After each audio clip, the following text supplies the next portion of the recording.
désobéissance civile que vous prenez, et ça va déboucher bien entendu sur des tirs de militaires des Sassou. Vous envoyez la population vers l'abattoir? Ah non, on n'envoie pas la population vers l'abattoir, mais la liberté a un prix, et le prix de la liberté, il est malheureusement souvent difficile à gérer et à assumer.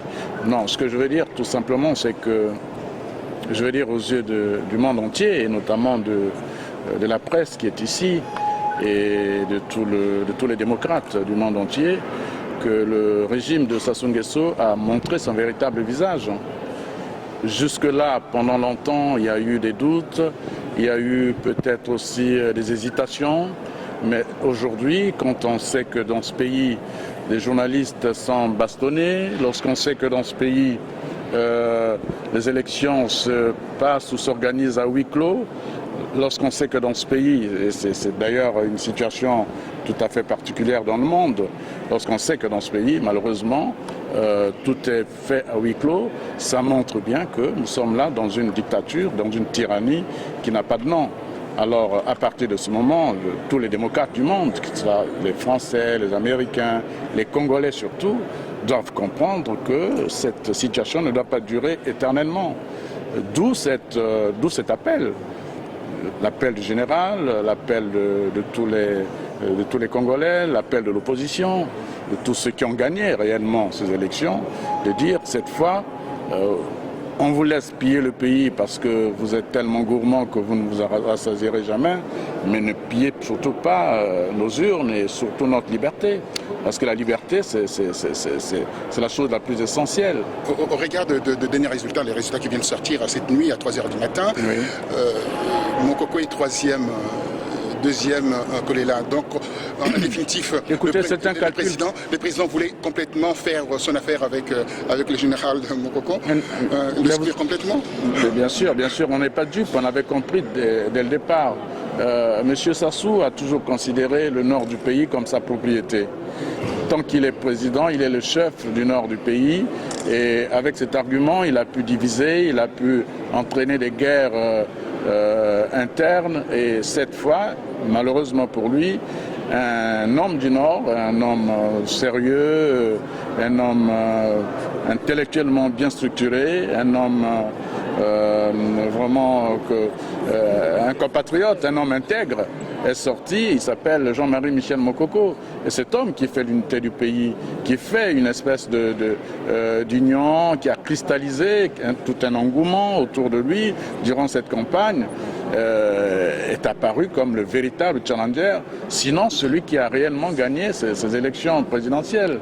Alors, l'argument qui consistait pour le président Sassou de dire qu'il était le seul coq qui devait chanter dans la basse-cour du Nord là-bas ne suffit plus, puisqu'il y a là devant lui quelqu'un qui a une véritable virilité politique, qui s'appelle Jean-Marie Michel Mokoko. C'est ça le problème. Alors, Mokoko, c'est un Syrien, il a le soutien de la France, l'armée française stationnée au Gabon. Alors, il attend quoi, au-delà de cette armée pour... Non, le général Mokoko... Pour destituer le président Sassou. Le général Mokoko n'est pas un putschiste. Le général Mokoko est venu au Congo, il a mené une belle campagne, il a gagné ses élections. Il veut tout simplement que le peuple congolais reconnaisse que sa victoire est aujourd'hui volée. Et que par rapport à cela, le général Mokoko dit tout simplement aux Congolais, je suis venu pour me battre auprès de vous, pour la démocratie. Je souhaiterais que nous tous, nous allions vers cette victoire qui nous a été volée. Voilà, le général Mokoko n'a aucune... il n'y a pas d'ambiguïté, ce n'est pas quelqu'un qui appelle l'armée ou je ne sais pas quoi à aller vers une guerre, ce n'est pas son propos. Qu'est-ce que le gouvernement met en place pour garder le calme justement ? Parce que vous avez appelé à des mobilisations, donc certes pacifiques. Mais non, le gouvernement ne mettra jamais rien pour garder le calme. Au contraire, le gouvernement va réprimer, tuer et faire ce qu'il a toujours fait. Vous voyez bien que depuis l'organisation des élections, le gouvernement gère cette situation à huis clos comme des criminels qui gèrent une situation dangereuse. Donc de ce point de vue, nous n'attendons rien du gouvernement, en tout cas pas celui-là. En revanche, nous attendons du gouvernement, non pas du gouvernement, mais du peuple congolais, une véritable prise de conscience. Parce que cette situation ne doit pas durer éternellement. Voilà le vrai problème. Les Quai d'Orsay ne touchent pas beaucoup par rapport à ce qui se passe au Congo-Brazzaville. Il n'y a pas beaucoup de déclarations.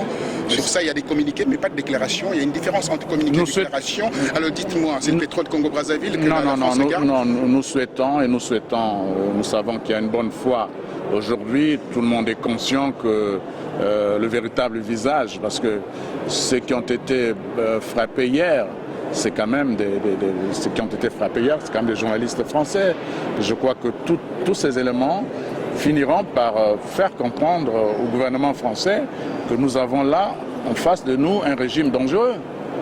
Voilà, donc la question de fond, ce n'est pas forcément ce que diront les Français ou le Quai d'Orsay. La question de fond, c'est que les Congolais sont en danger et c'est un peuple qui est en danger. Et ce peuple n'a pas besoin d'être dirigé par une barbarie.